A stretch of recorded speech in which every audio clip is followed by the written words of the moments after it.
Matur nuwun dumateng Bapak Trisno ingkang sampun paring sambutan wonten acara pangaosan ing enjang menika. Salajengipun nggih menika tausiah ingkang badhe dipunsampaiaken kalian Bapak Kyai Haji Usman Zahid Sarjana Syariah dhateng Bapak Kyai Haji Usman Zahid wedal kula semangkaken.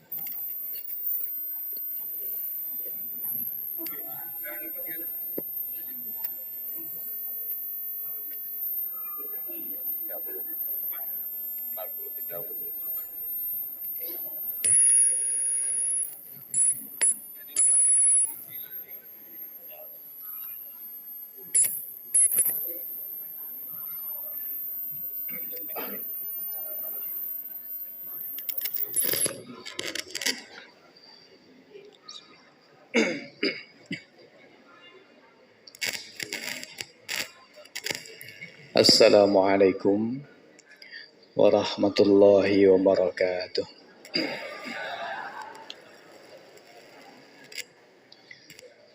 Alhamdulillahi rabbil alamin. Wa bihi nasta'inu ala umuri dunya waddin.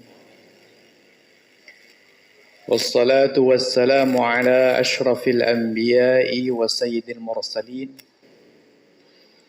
Sayyidina wa maulana wa habibina wa syafi'ina wa qurrati ayunina Muhammadin wa ala alihi at-tayyibin at-tahirin wa sahabatihi al-ghurril mayamin wattabi'ina lahum bi ihsanin ila yaumiddin, amma ba'du. Para jamaah, bapak-bapak, ibu-ibu, khususnya Ketua IBHI Jagalan Jebres yang saya hormati, Ketua Takmir Masjid Baitur Rahman yang saya hormati, bapak-bapak dan ibu-ibu, jamaah haji, anggota IBHI Jebres, dan juga seluruh jamaah, bapak-bapak, ibu-ibu, seluruh jamaah Masjid Baitur Rahman Jagalan yang saya hormati, dan mudah-mudahan kita semua dimuliakan oleh Allah Subhanahu wa Ta'ala. Jamaah yang saya hormati, rahimakumullah, perlu saya sampaikan dulu klarifikasi bahwa kula mboten kiai haji.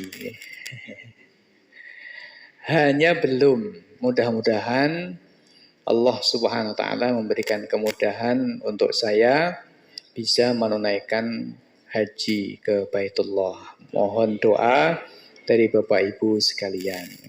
Jalannya bagaimana Allah yang mengatur. Karena antriannya sangat panjang. Kalau K-nya, ya itu juga tidak ada K-nya, ditambahi piyambak. Kula nggih kados panjenengan sami, sami-sami belajar, sami-sami berusaha untuk menjadi hamba Allah Subhanahu wa Ta'ala ingkang taat, ingkang ngugemi apa yang dibawa oleh Rasul Muhammad sallallahu alaihi wa alihi wasallam. Bapak Ibu yang saya hormati, rahimakumullah, tidak lupa pada kesempatan pagi hari ini kita bersyukur kepada Allah Subhanahu wa Ta'ala atas segala limpahan rahmat dan karunia-Nya kepada kita semuanya. Allah adalah zat yang maha menciptakan kehidupan, menciptakan alam semesta, dan menciptakan kita semuanya. Dia juga yang menciptakan rizki kita, menciptakan kematian bagi umat manusia. Allah Subhanahu wa taala lah yang pada pagi hari ini menghimpun kita di rumahnya, yaitu di Masjid Baitur Rahman, memberikan kesempatan waktu kepada kita di awal tahun 2023, memberikan kemudahan kepada kita dalam menjalankan aktivitas dan kegiatan-kegiatan dalam kehidupan kita, baik ibadah secara murni, ibadah mahdhah, ataupun kegiatan-kegiatan yang lain yang kita niatkan dalam rangka taat kepada Allah Subhanahu wa taala. Tentu saja kenikmatan yang paling besar adalah kenikmatan menjadi bagian dari umat Rasulullah Muhammad sallallahu alaihi wasallam. Artinya kita menjadi mukmin, menjadi muslim, yang karena mukmin dan muslim itulah kita berkumpul pada pagi hari ini, yang karena mukmin dan muslim itulah Bapak Ibu jamaah haji melakukan haji ke Baitullah, yang karena mukmin dan muslim itulah kita senantiasa taat kepada Allah, senantiasa melakukan kebaikan dan senantiasa menjauhi dosa-dosa dan menjauhi larangan-larangan Allah Subhanahu wa taala. Dan dengan iman dan Islam ini kita insya Allah termasuk orang-orang yang akan dimasukkan oleh Allah ke dalam surganya bersama dengan Nabi kita Muhammad sallallahu alaihi wasallam. Salawat dan salam semoga tetap terhaturkan kepada junjungan kita, suri tauladan kita, Rasulullah Muhammad sallallahu alaihi wasallam, keluarga dan para sahabatnya, juga ya, orang-orang yang senantiasa mengikuti sunnah beliau, mengikuti ajaran beliau hingga hari kiamat nanti. Dan mudah-mudahan kita sekali lagi tercatat termasuk orang-orang yang istiqomah mengikuti ajaran, mengikuti sunnah beliau. Amin. Allahumma amin. Bapak Ibu yang saya hormati, rahimakumullah. Ini baru pertama kalinya kula sowan dateng ngarsanipun Bapak Ibu sekalian nggih. Jadi saya juga belum kenal sama Pak Joko nggih. Itu juga belum kenal nggih. Apalagi dengan Bapak Ibu sekalian. Dan Bapak Ibu sekalian juga tidak kenal saya karena memang saya juga tidak orang terkenal. Nah, gitu nggih. Nah, meskipun kita belum kenal dan panjenengan juga belum kenal saya, dan saya juga bukan orang yang terkenal, izinkan saya pada pagi hari ini bersama-sama berbagi, sharing untuk kita dan untuk kebaikan kita bersama. Bapak Ibu yang saya hormati, rahimakumullah. Hakikatnya ketika kita hidup di dunia ini kan sedang membangun. Membangun apa nih? Membangun rumah. Yaitu membangun tempat tinggal kita kelak setelah mati. Kalau mati ini kan sebuah kepastian. Nggih napa mboten? Tidak ada orang yang meragukan bahwa kita pasti mati. Tidak ada sama sekali. Sampai orang yang tidak bertuhan sekalipun ya, orang ateis, ya dia juga percaya kalau mati. Yang membedakan dengan kita percaya kalau nanti kita akan mati dan kita akan hidup lagi.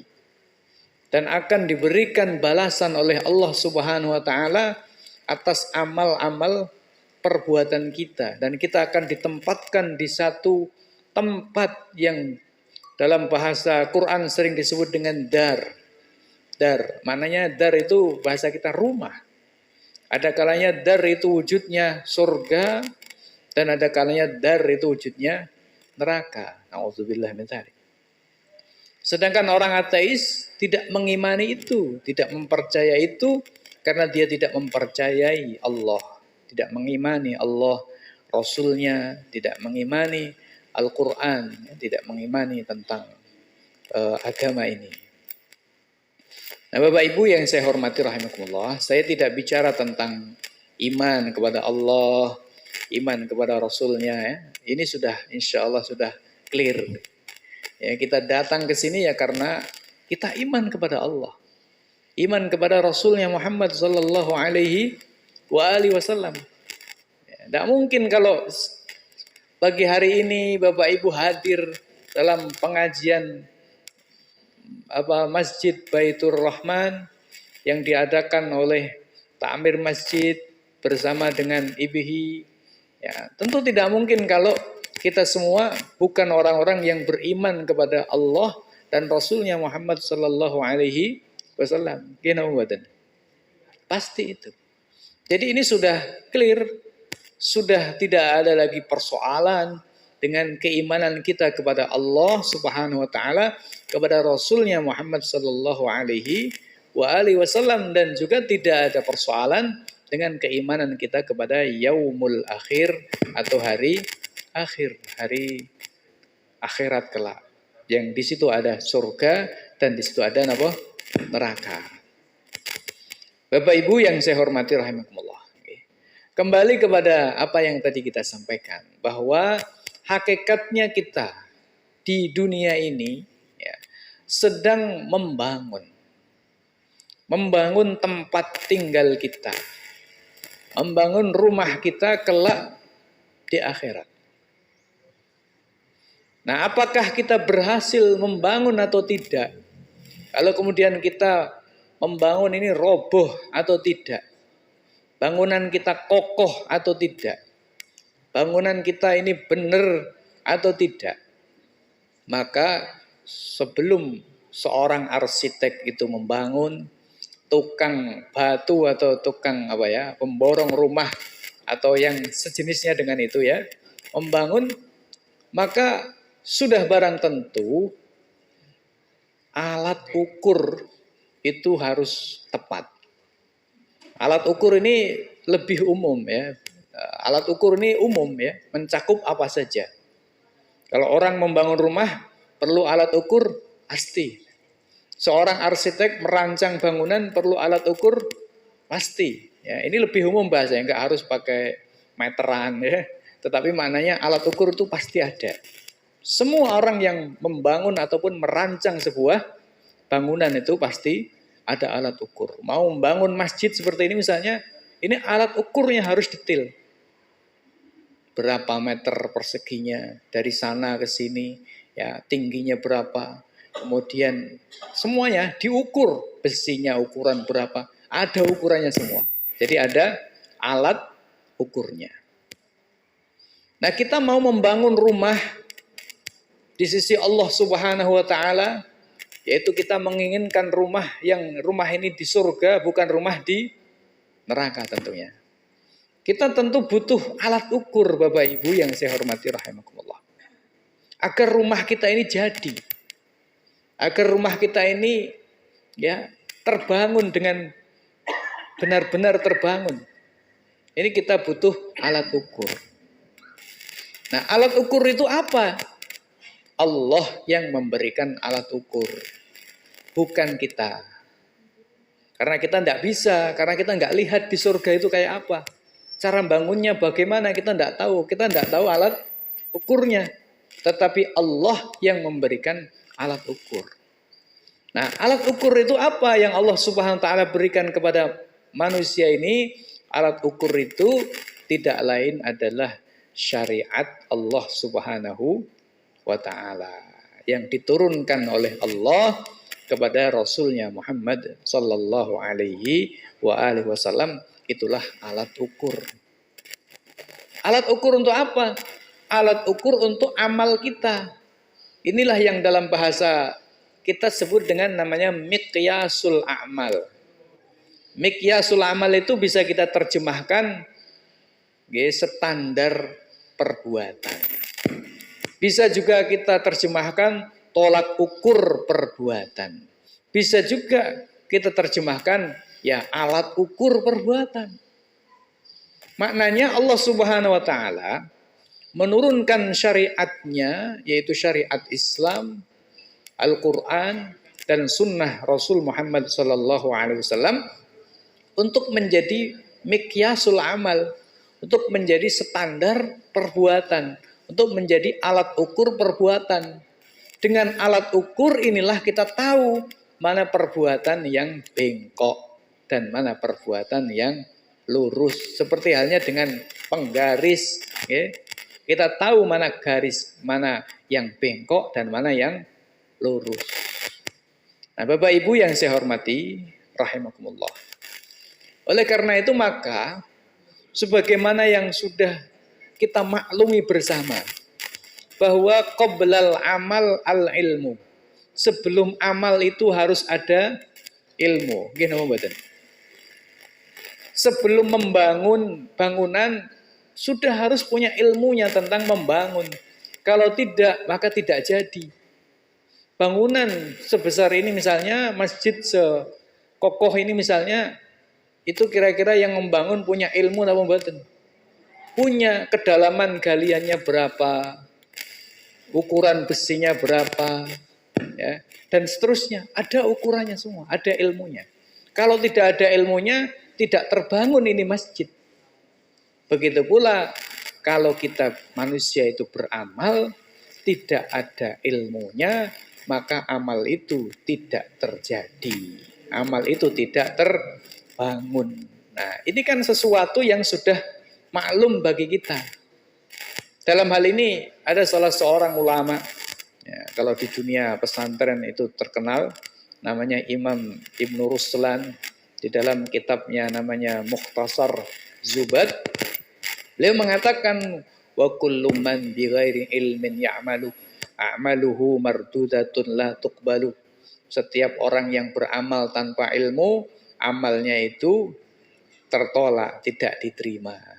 Nah, Bapak Ibu yang saya hormati rahimakumullah, jadi ini perkara yang sudah fix. Yang ingin saya tekankan di sini, kita sharing bersama adalah bahwa kalau demikian dalam kehidupan kita, yang paling pertama kali harus kita luruskan, yang paling pertama kali harus kita fikkan, itu adalah tentang ukuran perbuatan kita, atau tentang alat ukur agar kita bisa membangun. Kaum muslimin jamaah, Bapak Ibu yang saya hormati, rahimakumullah. Nah, tadi kita sampaikan bahwa alat ukur atau mikyasul amal ini menjadi penting.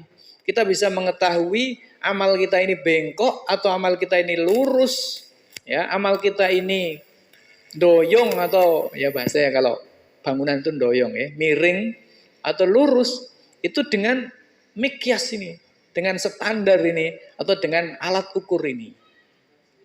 Oleh karena itu maka kalau orang itu alat ukurnya sudah salah, mikyasul amalnya, standar perbuatannya sudah salah, alias garisannya sampun bengkok, itu kira-kira garisnya bengkok atau mboten?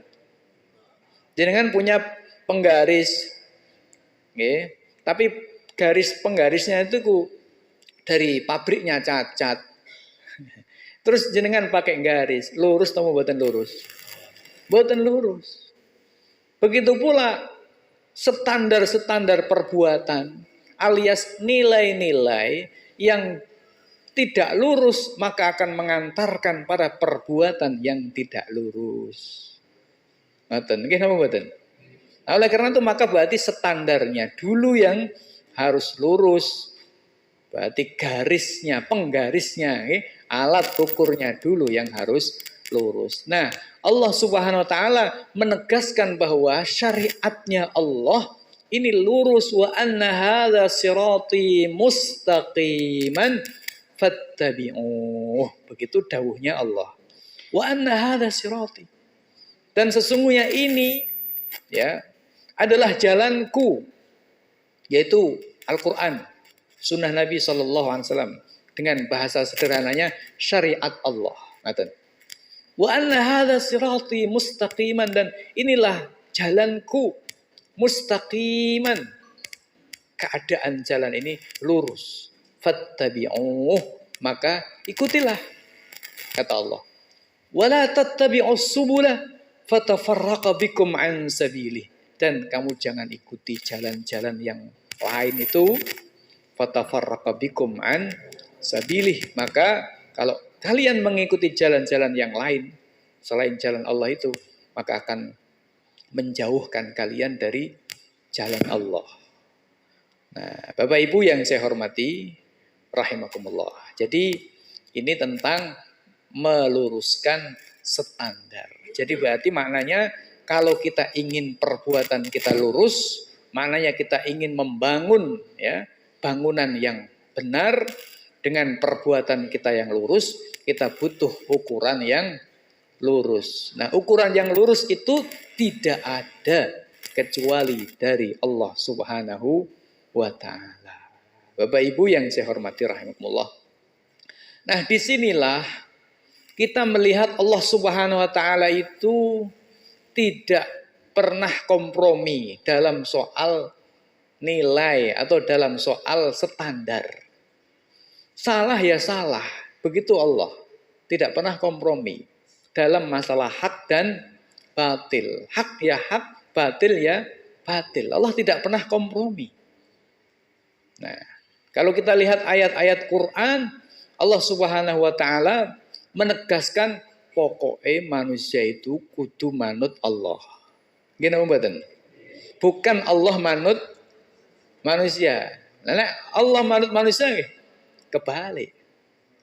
Kebalik. Manusia harus manut Allah.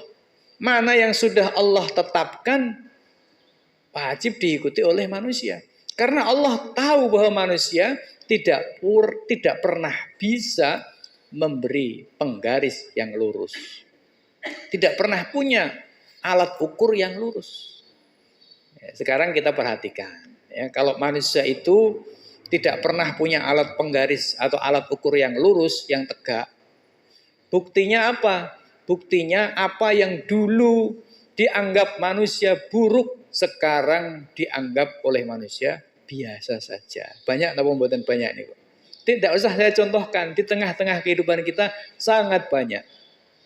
Apa yang dianggap manusia dulu itu keren, sekarang oleh manusia dianggap ketinggalan zaman. Begitu manusia itu berubah. Jadi dia sangat relatif sekali. Maka Allah Subhanahu wa ta'ala tahu ala ya'lamu man khalaq wa huwal latiful khabir. Begitu dawuhnya Allah, firman Allah dalam surat Al-Mulk. Ala ya'lamu man khalaq. Tidakkah tahu zat yang maha menciptakan? Wa huwal latiful khabir. Sedangkan dia adalah zat yang maha lembut lagi maha mengetahui segalanya. Sudah barang tentu Allah tahu. A'antum a'lamu amillah? Apakah kalian yang lebih tahu atau Allah? Jawabannya Allah. Allah yang menciptakan kita, menciptakan kehidupan, dan menciptakan alam semesta ini. Maka Allah lebih tahu mana yang benar dan mana yang salah bagi kehidupan manusia. Oleh karena itu maka Allah tidak pernah kompromi. Kalau Allah sudah tetapkan A atau B, maka harus mengikuti Allah. Nah, contohnya apa Bapak Ibu yang saya hormati rahimakumullah? Ayat yang bicara tentang itu banyak nggih, dalam Al-Qur'an banyak, tapi ini sekedar contoh saja. Dalam Al-Qur'an, dan barangkali Bapak Ibu juga sering mendengar ayat ini atau mungkin bahkan sudah hafal, Allah Subhanahu wa taala mengatakan wa ma kana lil mu'minin wala mu'minatin idza qadallahu wa rasuluhu amran ayyakuna lahumul khiyaratu min amrihim wa may ya'sillaha wa rasulahu faqad dhalla dhalalan ba'ida. Di sini Allah mengatakan begini, wa ma kana lil mu'minin, tidaklah layak, tidaklah pantas. Maknanya tidak boleh sama sekali li mukminin bagi seorang mukmin laki-laki. Wala mukminatin dan juga tidak boleh bagi seorang mukmin perempuan. Idza qadallahu wa rasuluhu amran, ketika Allah dan Rasulnya sudah menetapkan satu perkara, sudah memutuskan satu keputusan, tidak layak bagi seorang mukmin, tidak boleh bagi seorang mukmin ataupun mukminah ayyakuna lahumul khiyaratu min amrihim, mereka punya pilihan lain. Mereka punya opsi lain. Mereka punya alternatif lain. Aku mau sing iki, aku geleme sing iki wae. Padahal Allah menetapkannya yang ini, tapi kita pinginnya yang itu. Ini oleh Allah dikatakan tidak boleh, tidak layak bagi seorang mukmin punya alternatif sendiri, punya opsi sendiri, sementara Allah telah tetapkan sing iki. Begitu. Kemudian Allah melanjutkan wa may ya'sillaha wa rasulahu, siapa yang mendurhakai Allah dan Rasulnya alias tidak mau mengikuti apa yang telah Allah tetapkan tadi, faqad dhalla dhalalan ba'ida, maka sungguh dia telah sesat dengan kesesatan yang jauh. Begitu Quran mengatakan. Nah, Bapak Ibu yang saya hormati rahimakumullah. Ayat ini sabab nuzulnya atau sebab turunnya ayat ini ya. Jadi kalau kita bicara sebab nuzul itu bicara tentang fakta yang pernah terjadi di mana ayat ini bicara secara spesifik tentang fakta itu. Meskipun ayat ini umum bagi semua fakta dan peristiwa. Ini yang disebut dengan sababun nuzul. Sababun nuzul atau sebab turunnya ayat ini, Zainab binti Jahsh. Zainab binti Jahsh itu masih ada hubungan famili dengan Rasulullah. Dia dari kalangan bangsawan, yaitu Quraisy. Quraisy ini kan bahasanya adalah orang mulia di kalangan bangsa Arab. Mau dinikahkan dengan Zaid. Zaid ini putranya Harithah. Yang dulu di zaman sebelum Islam, Zaid ini diaku dan dijadikan sebagai putranya Rasulullah. Sehingga disebut dengan Zaid bin Muhammad. Ya, kalau kita Bapak Ibu membaca sirah nabawiyah, sejarah Nabi, di situ ada ya seorang yang bernama Zaid bin Harithah yang dulunya disebut-sebut dengan Zaid bin Muhammad karena dipek anak kalih Rasul Muhammad sallallahu alaihi wasallam. Gandeng di dalam Islam karena di dalam Islam tidak boleh tabani, tidak boleh mengadopsi anak dengan cara mengakui sebagai anaknya, dinasabkan kepada dirinya, aktenya dirubah, misalnya A binti A, padahal A ini anaknya C, lalu dikatakan A binti B misalnya, tidak boleh. Nah, di masa Islam dilarang untuk mentabani, mengadopsi anak. Ud'uhum li'abaihim. Quran mewajibkan kita menisbatkan setiap orang pada pada orang tuanya yang melahirkan. Orang tua yang punya, mohon maaf, punya bibitnya, punya bibitnya itu. Ya, orang tua yang melahirkan, gampangnya begitu. Tidak boleh kita akui anaknya orang lain sebagai anak kita. Nah, Zaid bin Harithah yang dulu disebut-sebut dengan Zaid bin Muhammad karena pernah diaku atau dipek anak oleh Rasulullah, sebelumnya dia adalah seorang budak. Maknanya kalau dalam konteks bangsa Arab waktu itu zaman jahiliyah, budak ini adalah kalangan paling bawah. Rakyat yang kasta ya bahasanya, yang paling bawah begitu. Kalau di Jawa itu dulu ada priyayi terus pokoknya ada semacam kasta itu. Orang Jawa juga punya dulu. Nah, ini yang paling bawah itu. Enggak tahu namanya apa, saya enggak begitu tahu bahasa Jawa yang seperti ini. Nah, mau dinikahkan dengan Zainab binti Jahsh oleh Rasulullah, dijodohkan oleh Rasulullah dengan Zainab binti Jahsh. Nah, Zainab ini menolak. Kenapa? Karena Zainab ini orang terkemuka, orang mulia di kaumnya, dari kalangan bangsawan, ya, orang yang secara status sosialnya tinggi, dapat jodoh rendah, dari status sosial rendah, nggak mau.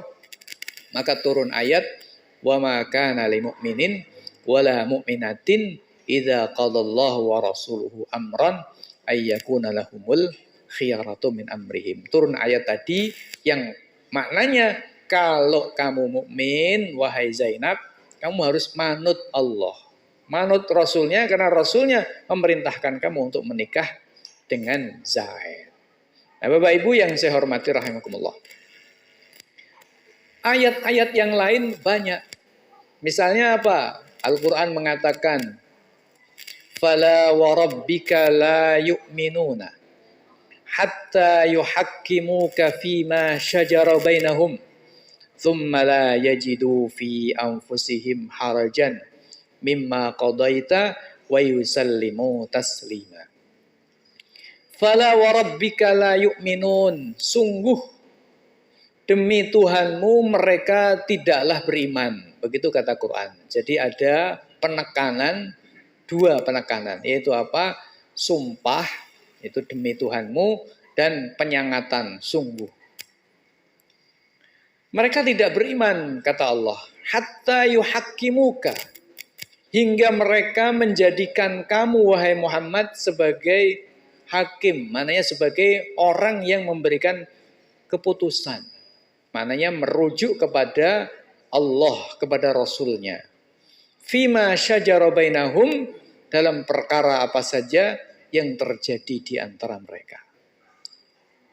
Tsumma la yajidu fi anfusihim, kemudian mereka tidak mendapati di dalam hati mereka harajan, adanya rasa sempit, mimma qadaita, dari keputusanmu wahai Muhammad, wa yusallimu taslima, dan mereka sepenuhnya berserah diri. Jadi ayat ini mengatakan orang yang tidak mau ya merujuk kepada sunnah Rasulullah, tidak mau mengikuti putusan-putusan Allah dan Rasulnya, tidak legowo hatinya dengan hukum-hukum Allah dan Rasulnya, maka orang ini dinyatakan tidak beriman.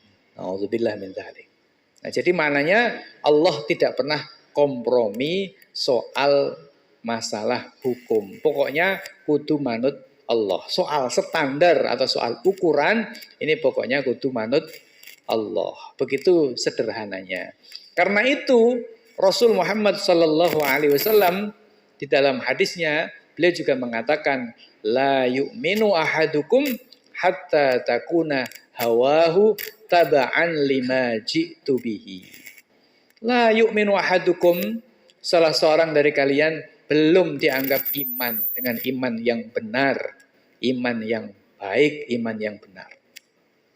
Hatta takuna hawahu, hingga kecenderungannya, hingga selera-seleranya, hingga hawa, ya hawa itu artinya keinginannya, tabaan lima ji'tu bihi, mengikuti apa yang aku bawa, kata Rasulullah. Jadi maknanya dia mengukur perbuatannya dengan apa yang dibawa oleh Rasul, yaitu syariat Islam. Dia mengukur apa yang dia inginkan. Aku kok kepengin ini, diukur sih, boleh apa enggak, diizinkan atau tidak menurut syariat Allah. Aku harap ewah mantu, terus nekake artis ibu kota lah, atau artis Solo minimal, nah gitu ke. Terus nanti malam pertama ya artis dari ini, terus nanti malam keduanya baru wayang atau baru ketoprak atau apa. Nah, dia punya keinginan begitu. Harus diukur dulu sih. Aku nak arep ngene iki oleh apa ora menurut syariat Allah. Nah, oh enggak boleh. Haram seperti itu. Nah, berarti ini artinya hawahu taba'an lima ji'tu bihi. Keinginannya mengikuti apa yang dibawa oleh Rasulullah. Aku harap bisnis apa? Ya gawe bakso babi misalnya, seperti itu. Yang penting kan untungnya akeh. Soalnya akeh wong saiki do seneng mangan babi, misalnya seperti itu, umpama. Boleh apa enggak boleh? Oh, tidak boleh. Jadi dia harus bertanya dulu, boleh enggak menurut Allah ini aku gawe sate babi? Apa? Gawe bakso babi. Oh, enggak boleh karena babi haram menurut syariat Allah Subhanahu wa taala. Saya mau membuka jasa keuangan karena duit saya ini banyak, triliunan. Nah, saya akan membuka jasa yaitu simpan pinjam. Nah, siapa yang meminjam maka nanti akan saya kenakan bahasanya bunga atau renten ya atau interest atau apa namanya ya. Nah, itu. Oh, tidak boleh karena itu riba. Nah, ini namanya hawahu tabaan lima ji'tu bihi. Hawanya, keinginannya mengikuti apa yang dibawa oleh Rasul Muhammad SAW. Dan apa yang dibawa oleh Rasulullah, yakni Al-Quran dan Sunnah, ini meliputi segala aspek kehidupan. Sehingga tidak ada satupun perkara yang terjadi di dunia ini berupa perbuatan manusia atau keinginan manusia, kecuali di situ ada ketentuan halal haramnya, boleh tidaknya menurut syariat Allah Subhanahu wa taala. Nah, kalau kita kepingin membangun rumah di surga Allah Subhanahu wa taala, maka kita harus mengikuti jalurnya ini. Amal kita diterima oleh Allah atau tidak, perbuatan kita ini yang akan mengantarkan kita kepada rumah kita di surga Allah Subhanahu wa taala atau tidak, ya tergantung ukuran yang kita pakai. Kalau ukuran yang kita pakai sudah salah, maka jadinya tidak sampai, atau kita perbuatannya tidak sesuai dengan garis yang telah Allah Subhanahu wa taala gariskan, maka berarti amal kita bengkok. Kalau bengkok berarti tidak diterima oleh Allah Subhanahu wa taala. Kaum muslimin jamaah, Bapak Ibu yang saya hormati rahimakumullah. Nah, dengan demikian maknanya dalam kehidupan kita Bapak Ibu, ada satu hal yang mungkin ini kita sampaikan ya. Kita diwajibkan oleh Allah untuk menjadi manusia yang taat kepada Allah. Menjadi hambanya yang taat. Al-Quran mengatakan atiullaha wa atiur rasul, suruh taat. Nanti dalam ayat-ayat yang lain banyak sekali yang memerintahkan kita agar taat kepada Allah. Jadi itu yang Allah Subhanahu wa taala tekankan kepada kita. Sehingga dalam kehidupan ini standar kita adalah bagaimana kita taat kepada Allah. Bukan standar yang ditetapkan oleh manusia. Misalnya begini, ada tetangga non-muslim. Ada tetangga non-muslim.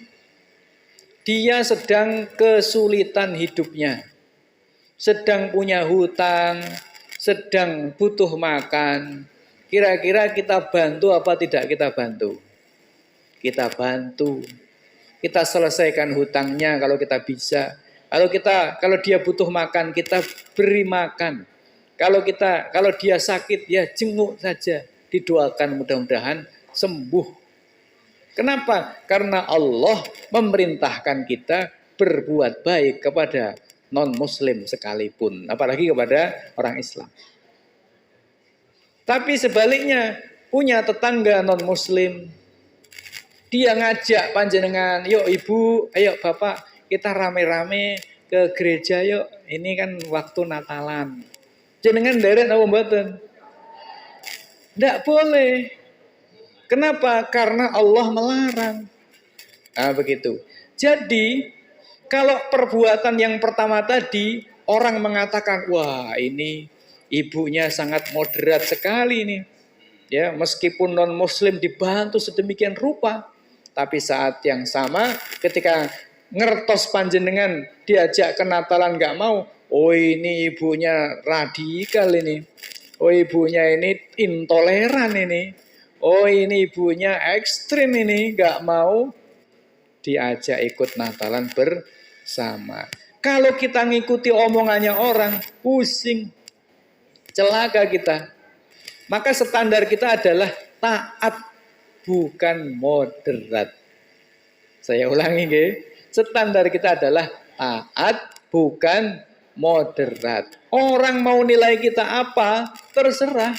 Karena yang menjadi ukuran adalah ketaatan kepada Allah. Kita tidak mau ke gereja, itu taat kepada Allah. Kita bantu non-muslim yang kesulitan, itu taat kepada Allah. Bukan karena aku wong moderat, aku wong toleran, sehingga aku melu kabeh. Bukan begitu maknanya. Tapi kita bantu karena ini perintah Allah. Kita nggak mau ke gereja karena ini larangan Allah. Jadi yang Allah perintahkan dari kita, jadi muslim mukmin yang taat, bukan jadi muslim mukmin yang moderat. Bukan. Gak ada dalilnya, gak ada ayatnya yang perintahkan jadi moderat. Soal orang menilai moderat atau radikal, itu tidak menjadi persoalan bagi kita. Karena kalau kita berbuat baik kepada non-muslim, orang menyebut kita moderat. Tapi kalau kita nggak mau ke gereja, orang menyebut kita radikal. Pusing kita. Ya, maka keselamatan kita itu di tangan Allah, bukan di tangan manusia. Maka kewajiban kita adalah menjadi orang yang taat, bukan menjadi orang yang moderat. Itu kan penilaian manusia yang bisa berubah-ubah, bahkan seringkali sesuai dengan kepentingan orang-orang tertentu saja. Bapak Ibu yang saya hormati rahimakumullah, jadi semangat kita pada pagi hari ini ya, sharing tentang wajibnya kita menjadikan syariat Allah sebagai tolak ukur perbuatan kita. Salah benar, ya, hak atau batil, wajib atau tidak wajib kita kerjakan, boleh atau tidak kita lakukan, itu harus merujuk kepada ketentuan-ketentuan Allah Subhanahu wa ta'ala. Inilah jalan Allah yang akan mengantarkan kita kepada ridho dan surganya. Mbok pilih mengaten Bapak Ibu yang saya hormati rahimakumullah. Saya kira tadi sudah sekitar 40-an menit nggih, kurang lebih. Jadi pesannya dari Bapak Tamir atau dari panitia nggih, kurang lebih sekitar 40 menit. Mbok pilih mekaten, kurang lebihnya saya mohon maaf sekali lagi nggih. Saya belum kenal panjenengan, panjenengan juga belum kenal saya. Jadi sekali lagi saya juga belum tahu harus ngomong apa karena juga belum kenal. Nah, mudah-mudahan yang saya sampaikan ini ada manfaatnya. Kalau ada kekurangan dan kesalahan, mohon dimaafkan. Demikian, kurang lebihnya sekali lagi mohon maaf. Dari saya cukup sekian. Terima kasih atas perhatiannya. Wassalamualaikum warahmatullahi wabarakatuh.